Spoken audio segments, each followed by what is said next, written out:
Hello दोस्तों, आज हम लोग इस लेक्चर में पार्ट 15वां करेंगे, जिसमें है घात लगी मापित राशियों में त्रुटि।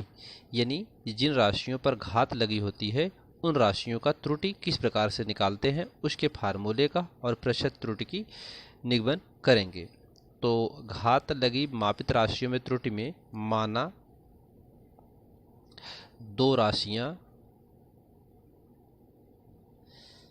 दो राशियों के घातों की त्रुटि a की पावर p तथा b की पावर q है। यानी a क्या है, कोई अंक है और उस अंक का घात कोई p है, तथा b भी कोई अंक है और b अंक का कोई घात q है। ठीक है, तो है ये माना गया है। माना दो राशियों का अनुपात z राशि के बराबर हो तो लिखा जाएगा कि माना दोनों राशियों का अनुपात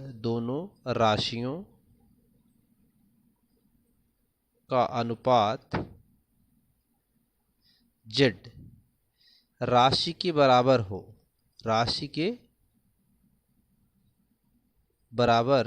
हो तो अगर इसके बराबर हो तो हम लिख सकते हैं z बराबर a की पावर p बटा b की पावर q।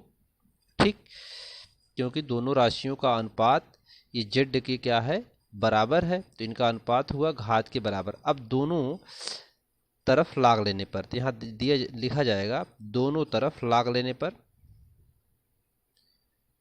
लाग लेने पर,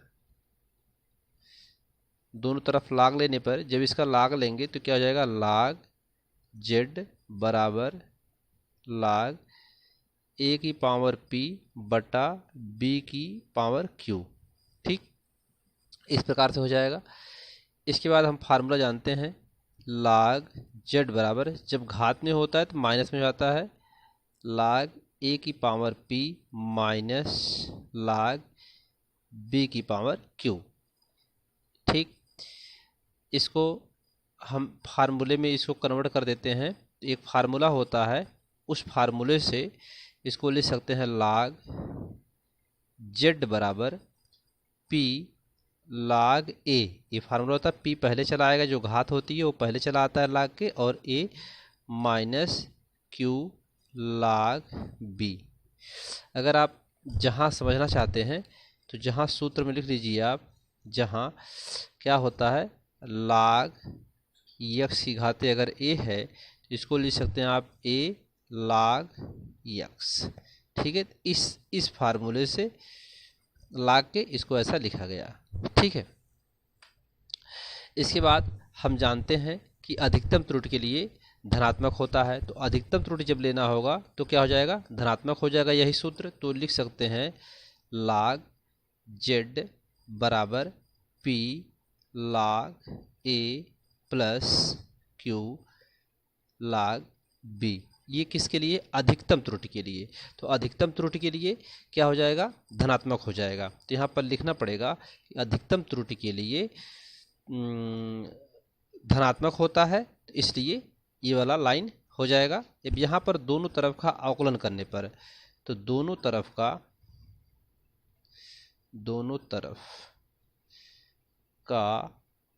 अवकलन करने पर तो दोनों तरफ का अवकलन कर दीजिए। तो जब दोनों तरफ का अवकलन करेंगे तो डेल्टा z बटा z, ये आपको पिछले लेक्चर में अवकलन करके एक टॉपिक में बताया गया था आपको, वहाँ पर अवकलन किस प्रकार से करते हैं। तो यहाँ पर डायरेक्ट कर दिया जा रहा है, बराबर यहाँ पर हो जाएगा p गुणे डेल्टा a बटा a प्लस q गुणे डेल्टा b बटा b। तो इस प्रकार से हमें यहाँ पर सूत्र प्राप्त हो जाएगा। ठीक है, अब अगर इसी सूत्र को जो हमारे बुक में दिया हुआ है, अगर उस बुक में दिया हुआ है इस प्रकार से, यदि ये लाइन को समझिए, हमारे एनसीईआरटी बुक में दिया है z बराबर a की पावर p बी की पावर क्यू और पूरे का बटा सी की पावर आर दिया हुआ है। ठीक है, तो इसको आप लिख सकते हैं, इसको आप लिख सकते हैं, यानी इसी प्रकार से करते हुए लाएंगे तो ये ऊपर जाएगा माइनस में हो जाएगा। लेकिन हम अधिकतम संभावित त्रुटि के लिए इस तरीके से इस सूत्र में इसको लिख सकते हैं, डेल्टा जेड बटा जेड बराबर पी डेल्टा ए बटा ए, ठीक है, प्लस क्यू डेल्टा बी बटा बी प्लस, यहाँ पर प्लस हो जाएगा, देखिए ये ऊपर जाएगा तो माइनस होगा, लेकिन अधिकतम संभावित त्रुटि के लिए हम क्या करते हैं, धनात्मक कर लेते हैं, इसलिए यहाँ पर प्लस कर देते हैं। जैसे यहाँ पर आपको माइनस में आया था तो हम अधिकतम संभावित त्रुटि के लिए क्या करते हैं, धनात्मक कर लेते हैं, अधिकतम संभावित त्रुटि में प्लस होता है। इसी प्रकार से यहाँ पर भी जब इसको करेंगे तो दोनों का जब अनुपात निकाले थे, यहाँ पर दोनों का अनुपात निकालते हुए ये वाला फार्मूला पाए थे हम लोग अधिकतम संभावित त्रुटि में, उसी प्रकार से इसका भी जब इतने घात का हम करेंगे अवकलन लाग लेकर के सॉल्व करेंगे तो यही सूत्र हमें प्राप्त हो जाएगा। तो अर्थात यहाँ पर मिल जाएगा आपको आर डेल्टा सी बटा सी। ठीक है, तो ये सूत्र हमें यहाँ पर मिल जाएगा। ठीक है, अब यहाँ पर यहाँ से हम एक चीज़ आपको बताना चाहते हैं, जैसे जेड का जो यहाँ पर जेड के मान में अधिकतम संभावित प्रतिशत त्रुटि क्या होगी, तो जेड के मान में अधिकतम संभावित त्रुटि के लिए सूत्र देख लीजिए उसका। जेड के मान में अधिकतम संभावित प्रतिशत त्रुटि, अधिकतम संभावित प्रतिशत त्रुटि किसके, जेड के मान में, जेड के मान में यहाँ मान है, जेड के मान में अधिकतम संभावित त्रुटि, तो उसके लिए जेड के मान में अधिकतम संभावित त्रुटि हो जाएगा डेल्टा जेड बटा जेड, और यहाँ पर हो जाएगा मैक्सिमम, क्या जाएगा, मैक्सिमम या अधिकतम हिंदी में लिख सकते हैं, गुणे यहाँ पर गुणे 100। ठीक है, बराबर प्रतिशत त्रुटि है बराबर पी गुणे डेल्टा ए बटा ए गुणे 100, फिर प्लस में क्या जाएगा, क्यू गुणे डेल्टा बी बटा बी का गुणे 100, फिर प्लस में ब्रैकेट में आर गुणे डेल्टा सी बटा सी गुणे का 100। तो इस प्रकार से यह एक प्रतिशत का फार्मूला मिल जाएगा हमें, जेड के मान में अधिकतम संभावित प्रतिशत त्रुटि का सूत्र हो गया। ठीक है, अब यह वह अधिकतम प्रतिशत त्रुटि है जो प्रयोग में प्रयुक्त किए गए मापक यंत्रों की यथार्थता की सीमा के आ सकती है। ठीक है, इसे अनुमेय त्रुटि भी कहते हैं, इसे क्या कहते हैं, अनुमेय त्रुटि भी कहा जाता है। अतः किसी भौतिक राशि किसी सूत्र में, कोई भी भौतिक राशि हो और किसी सूत्र में घात p के रूप में आती है, यानी जो घात है इस प्रकार से, अगर कोई जैसे घात यहाँ पर p आई थी, आपको यहाँ समझना पड़ेगा थोड़ा से, जिससे घात p है ना, कोई राशि उसी घात p है, q है, r है, जो भी घात है, तो घात p की यहाँ केवल एक बात की गई है, एक की घात की बात की गई है। जैसे मान लीजिए इस प्रकार से हम कोई अंक ले लेते हैं, जैसे 10 की गुणे मान लीजिए 15 है, तो 15 क्या है, एक p है, तो कोई भी अंक हो सकता है, तो उसकी घात हो सकती है।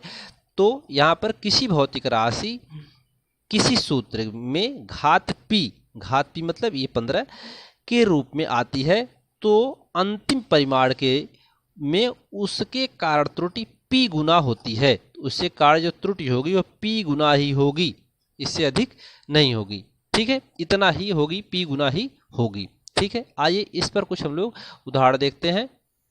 ये उदाहरण है, ये उदाहरण आपका पेज नंबर 27 पर है, उदाहरण संख्या 2.11 है। यदि z बराबर a की पावर 4 b की पावर 1/3 बटा ये दोनों का बटा c इंटू d की पावर 3/2 हो तो z की आपेक्षिक त्रुटि ज्ञात कीजिए। ठीक है, अभी हम लोग जो निगमन करके ला रहे हैं फार्मूला उसी फार्मूले पर ही है। तो दिया क्या है, इसको हल करते हैं हम लोग।